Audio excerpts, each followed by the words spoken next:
ரொம்ப போர் அடிக்குது. பேசாம என் புருஷனுக்கு ஃபோனை போட்டு சண்டையை இழுப்போமா?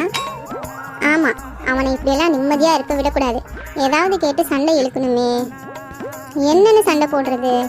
பேசாம கல்யாணம் ஆன தேதி என்னன்னு கேட்டு சண்டை போடுவோமா?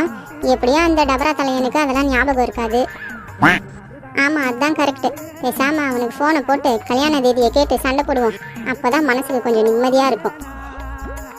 ஆமாம், நம்ம கல்யாண தேதி என்ன நமக்கே மறந்து போயிடுச்சே. நம்ம அவனுக்கு ஃபோன் போட்டு கேட்டு அப்புறம் அவன் திருப்பி கேட்டானா? வேண்டாம் வேண்டாம், கல்யாண தேதியை கேட்டு சண்டை போட வேணாம். வேற ஏதாவது கேட்டு சண்டை போடுவோம். பேசாம அவனுக்கு ஒரு ஃபோனை போட்டு ஒரே ரிங்கில் ஏன் ஃபோனை அட்டன் பண்ணலன்னு கேட்டு சண்டை போடுவோமா? என் ஃபோனை அட்டன் பண்ணாமல் ஆஃபீஸில் வேற எவ கூட சிரித்து பேசிக்கிட்டு இருக்கேன்னு கேட்போமா? சே வேணாம், இது கொஞ்சம் ரொம்ப ஓவராக இருக்குது. என்ன கேட்குறது? பேசாமல் என்னை முதல்ல பொண்ணு பார்க்க வரும்போது என்ன கலரில் ட்ரெஸ் போட்டிருந்தேன்னு கேட்போமா? சாரி கட்டியிருந்தேனா சுடிதார் போட்டிருந்தேனான்னு கேட்போமா? கண்டிப்பாக இது அவனுக்கு ஞாபகம் இருக்காது.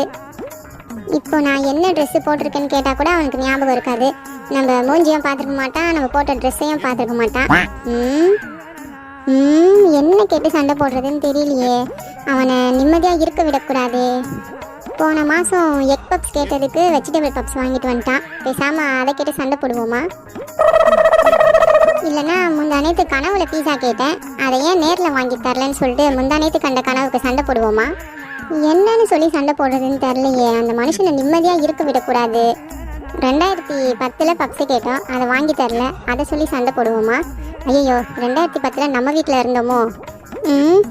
என்னன்னு சொல்லி சண்டை போடுறது? பேசாமல் நம்ம போடுற சண்டையை ஒரு சண்டையாகவே மதிக்க மாட்டான்னு அதை சொல்லி சண்டை போடுவோமா?